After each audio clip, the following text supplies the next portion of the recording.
Esse é o Ancapso e nós vamos falar agora sobre a decisão do STF no caso Collor, que pode beneficiar Bolsonaro, tá? Vocês sabem, um dos motivos pelos quais o Alexandre de Moraes quis prender o Collor foi exatamente para estabelecer a forma como será a prisão do Bolsonaro, mas parece que mais uma vez essa estratégia dele pode ter dado para trás, pode ter gerado problemas, tá? Por quê? Porque teve divergência no plenário.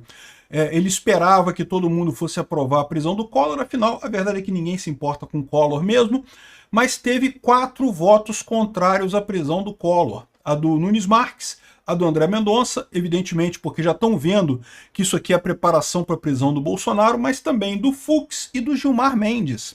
Ou seja, começou a abrir uma divergência grande no STF, já são 4 votos aí contrários a essas teses do Alexandre de Moraes. Isso abre caminho para um monte de coisa, abre caminho para Bolsonaro questionar essas coisas todas. E embora eu concorde que, a gente vai ver como aqui, através dos embargos infringentes e coisa e tal, e embora eu concorde que no final das contas esse STF aí vai acabar condenando o Bolsonaro de qualquer forma, lembra aquilo que eu estou falando para vocês, isso virou uma corrida contra o tempo. À medida que for chegando a eleição de 2026, o STF vai perder o controle sobre esse negócio, o Congresso vai ter que vai chegar mais para o lado do Bolsonaro, então é uma corrida contra o tempo. O Alexandre de Moraes quer condenar Bolsonaro rápido, e lembra, esses processos todos no STF demoram muito tempo. Olha só, a gente está em maio já, né? Ou seja, o mês de abril já acabou, já estamos agora na metade do ano já, ou seja, essas coisas passam muito rápido, esses processos todos na justiça demoram muito tempo. O Alexandre de Moraes sabe que se não conseguir condenar Bolsonaro este ano, muito dificilmente essa coisa vai para frente. Vai ter uma pressão muito grande ano que vem para acabar com essa coisa toda. Então, no final das contas, ter uma brecha para recurso é uma coisa muito importante nessa história. Vamos entender esse assunto aqui e vamos entender também como é que o STF está dando sinais de que está vendo que não tem solução a esse problema todo, que entrou numa roubada com isso, tá? Essa notícia foi sugerida por Olha a Explosão Boom, Leno Brega e várias outras pessoas. Obrigado aí ao pessoal que sugeriu notícias lá no nosso site, no visãolibertaria.com. E obrigado a você que está assistindo o nosso vídeo. Se você gosta do nosso conteúdo, por favor, deixe o seu like, se inscreva aqui no canal, né? Ministros contrários à prisão de Collor abrem brecha à defesa de Bolsonaro, né? Como a gente sabe, o Collor foi condenado entre vários aspectos. Primeiro, para premiar o Hugo Mota lá por ter barrado a anistia na Câmara, né? Isso foi um pagamento para ele. O Collor é um aliado do Renan Calheiros, então era uma pedra no sapato do Arthur Lira, que é amigo do Hugo Mota, então foi uma espécie de prêmio para ele, mas também, por outro lado, foi uma forma de estabelecer a forma como o STF vai fazer a prisão do Bolsonaro, né? Porque lembra, a prisão do Bolsonaro deve acontecer após o trânsito em julgado dessa decisão no caso do golpe lá. E para chegar no trânsito em julgado tem um monte de etapas ainda para acontecer, né? Lógico, a gente sabe que o Alexandre de Moraes está querendo correr pra caramba nessa história toda, quer julgar tudo rápido e coisa e tal, mas existe o problema do trânsito em julgado. Tem que chegar até o trânsito em julgado para fazer esse caso aqui. E esse ponto aqui é um ponto importante, por quê? A discussão era exatamente saber se o caso do Fernando Collor de Mello havia chegado em trânsito em julgado, e isso abriu a possibilidade dos embargos infringentes, né? O que é embargos infringentes? É um embargo que acontece quando você tem uma decisão colegiada, uma decisão de uma turma ou de um plenário, em que alguns juízes votam de um jeito, outros juízes votam de outro. Se todo mundo votar do mesmo jeito, não tem embargos infringentes, né? Você foi condenado por unanimidade, não tem como fazer esse recurso. Mas se tiver diferença, você pode fazer isso. E tem um regulamento do STF, tem todo um detalhe do regulamento do STF, que tem que ter 4 votos contrários e não sei o que é lá. Ou seja, o fato é, a decisão que teve lá no plenário do Supremo abriu exatamente essa possibilidade, porque foram 4 votos contrários a essa decisão, que era justamente uma decisão sobre se cabiam embargos infringentes no caso do Collor, né? Lembra, o Alexandre de Moraes queria mandar o Collor para cadeia, só que só pode mandar para cadeia depois de trânsito em julgado da decisão. O trânsito em julgado é justamente quando não tem mais recursos, e a defesa do Collor estava falando que tinha o recurso de embargos infringentes. E aí botaram para votar no plenário e decidiram que tem mesmo embargos infringentes. Teve 4 votos a favor do embargos infringentes. Isso não mudou o caso do Collor. mas abre a proposta de que, bom, o Bolsonaro pode fazer a mesma coisa. E qual que é a importância disso? Porque o Bolsonaro vai entrar com esse recurso, vai acontecer a mesma coisa que com o Collor, né? Ou seja, vai entrar 4 pessoas votando contra o recurso do Bolsonaro, na melhor das hipóteses, mas o resto, a maioria, vai condenar o Bolsonaro e vai falar que ele está já com trânsito em julgado.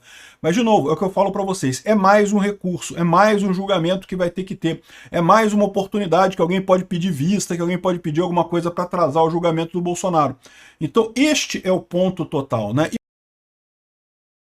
E lembra, para você ter o trânsito em julgado, o Bolsonaro tem que ser condenado no plenário. Ele está sendo julgado na primeira turma, justamente porque o Alexandre de Moraes está com pressa e coisa e tal, mas na primeira turma ele vai conseguir tudo praticamente com maioria absoluta, né? Vai conseguir condenar tudo com maioria, mas já tem algumas decisões com votos contrários do Fux, né? E o caso do regulamento do STF, não é claro como é que funcionam os votos infringentes, né, os embargos infringentes na turma.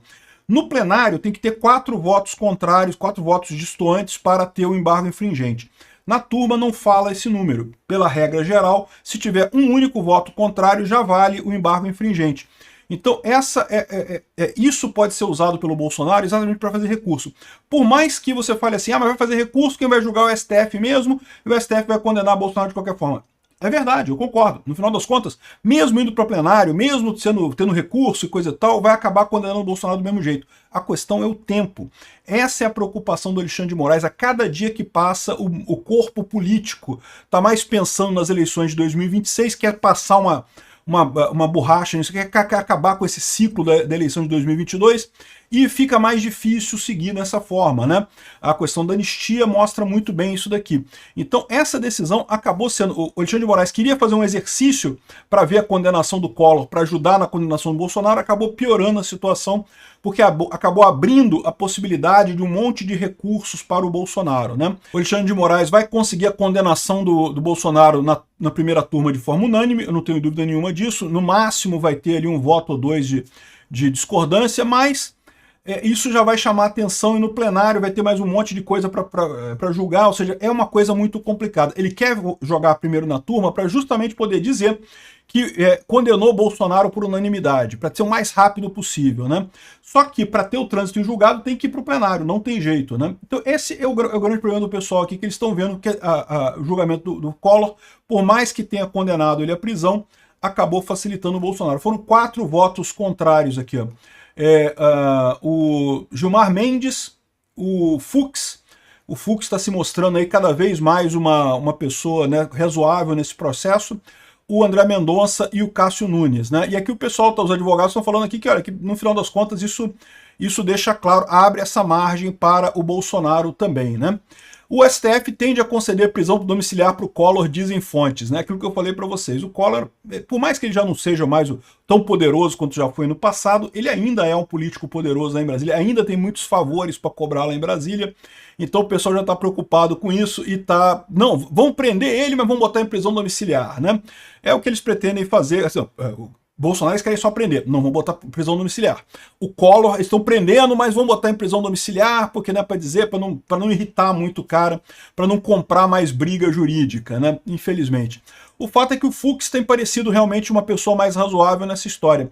E fica uma questão, né, como eu falei para vocês, a minha visão é que todo mundo no STF quer condenar o Bolsonaro.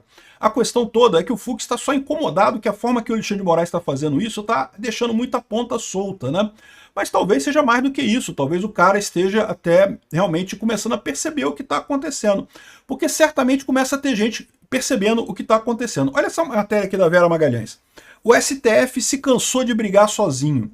Ministros demonstram incômodo de se indispor com o Congresso enquanto o governo fraco se omite. Ou seja, eles estão criticando que eles estão fazendo tudo, tiraram o Lula da cadeia, botaram o Lula lá e o Lula não consegue ajudar eles, né? E qual que é o grande problema de fundo nessa história aqui, que eu falo para vocês? É que, de novo, esse pessoal achava que, tirando o Bolsonaro da presidência, Bolsonaro iria acabar. Não, o fenômeno do Bolsonaro é porque ele está lá na presidência, então ele tem um gabinete do ódio que ele paga com dinheiro da presidência, e aí fica o pessoal espalhando fake news e coisa e tal, e aí eles conseguem essa força toda. Quando a gente tirar ele da presidência, não vai ter mais nada. Tiraram o Bolsonaro da presidência, o Bolsonaro continuou muito forte.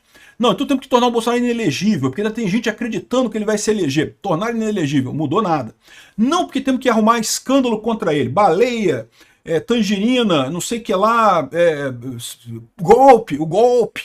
Arrumaram um monte de coisa aí para dizer que o Bolsonaro fez de ruim e coisa e tal, e não conseguem derrubar a popularidade do cara.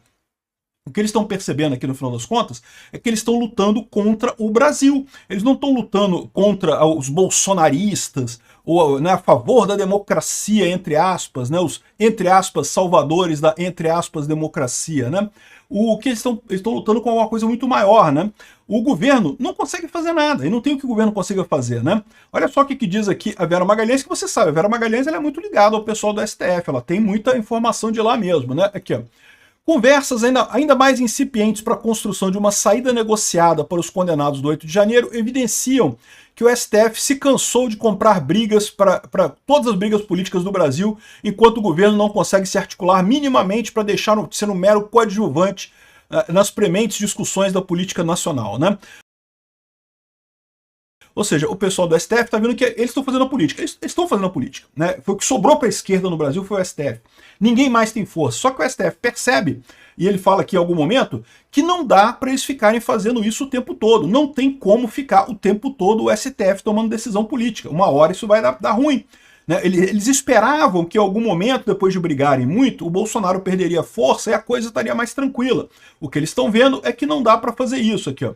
A ideia da anistia não tem maioria na corte, mas os alexandristas, já tem até termo político para isso, reconhecem com muita reserva que a maioria em torno do ministro hoje é apertada. E isso demonstra o quanto essa situação em que o tribunal se mete em todas as tretas nacionais não é sustentável indefinidamente. O que eles estão falando aqui?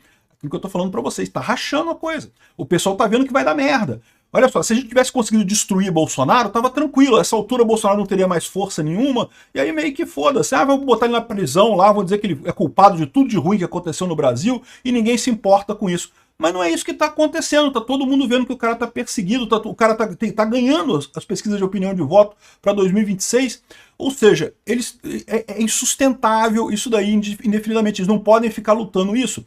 Eles culpam aqui, a Vera Magalhães culpa aqui o governo, porque o governo devia estar conseguindo gerenciar isso, mas não é o governo, pô, o governo Lula não tem, é um governo transplantado, ele não tem apoio de ninguém no final das contas, né? Enfim, eles falam aqui que não porque o STF está lutando contra o golpismo em várias coisas, é lógico que esse pessoal aqui é esquerdista, né? Mas por mais que eles sejam esquerdistas, por mais que eles queiram condenar Bolsonaro, o que deixa claro nessa história aqui é que o STF está vendo que está se metendo numa roubada, que não tem como sair do outro lado nesse negócio. De novo, a última expectativa deles é conseguir terminar o processo do Bolsonaro rápido, condenar o cara rápido, para dizer que foi fato consumado e agora acabou, não tem mais o que fazer. Eu tô achando que eles não vão conseguir, tá cada vez mais difícil isso, né? E até, olha só, até o Hélio Gaspari tá falando aqui, ó, que a história é mesquinha com quem condena, né? E ele tá falando aqui sobre o caso da Débora, do batom lá e coisa e tal, que ele, olha só, comparando com o caso da época da ditadura militar, né? Eu não sei se teve alguém que comparou isso antes, mas eu comecei a comparar a atuação do Alexandre de Moraes com a ditadura militar brasileira lá em 2019, porque era exatamente a mesma coisa. Você negócio de criar um inquérito das fake news, que você vai usando medidas cautelares para punir as pessoas que você não gosta politicamente. Isso era o modus operandi da ditadura militar, era assim que eles faziam, né? Abriam um inquérito e saíam punindo as pessoas com medidas cautelares. E ele está fazendo a mesma coisa que eu fiz aqui em 2019, tá comparando o caso do Alexandre de Moraes com o caso lá da ditadura. Ele fala aqui do caso do historiador Caio Prado Júnior, que foi condenado a 4 anos e 6 meses de prisão por uma entrevista inócua dada a um jornalzinho de estudantes e não sei o que lá, e que o marechal da época aplaudiu a prisão porque serviria para dar um exemplo aos intelectuais. Vê se não é a mesma coisa que o Alexandre de Moraes fala. É o que eu falo, é exatamente a mesma coisa, né? O Hélio Gaspari, por ser de esquerda, ele não está falando aqui com o mesmo tom que eu uso, né? De dizer que, olha só, Alexandre de Moraes é o ditador nosso, implantou uma ditadura do judiciário. Mas é exatamente o que ele está inferindo nessa história aqui, né? Enfim, essa situação aqui é uma situação, como eu falo para vocês, que virou um problema para o STF. Já está a gente percebendo a roubada. Eles achavam que o Bolsonaro era um fenômeno, uma coisa que aconteceu e que ia acabar rapidinho. agora estão começando a perceber que não vai ser. E nesse contexto, eles estão ferrados, porque se continuarem insistindo muito nisso, vai voltar para eles. É o que eu falo para vocês. Ah, o pessoal critica muito o Tarcísio, porque o Tarcísio é mais ou menos, não é tão bolsonarista. Eu também acho que melhor seria se fosse o Bolsonaro mesmo em 2026. Mas não tenham dúvida, o Tarcísio é Bolsonaro, o Tarcísio vai botar ministros que vão ser leais ao Bolsonaro. O Senado, para garantir isso, vai exigir nas audiências lá, na confirmação dos ministros, que o cara se comprometa em rever esse caso todo do, entre aspas, golpe do Bolsonaro. Então, no final das contas, esse pessoal já está percebendo o problema. Eles estavam tratando o Bolsonaro como um acidente de percurso e não é. E aí agora estão ferrados nessa história. Não imediatamente não vai mudar nada. Imediatamente vão condenar o Bolsonaro, vão fazer as coisas todas lá, já era. Mas muito rapidamente, num espaço de bem poucos anos, essa coisa vai virar e a situação pode ser bastante crítica para eles, né? Não é à toa que o pessoal já está cansado de brigar sozinho aqui, né? Não tem como, pô. Quando é que vocês vão perceber que vocês estão brigando contra o interesse do Brasil? Tá na hora de começarem a ver isso.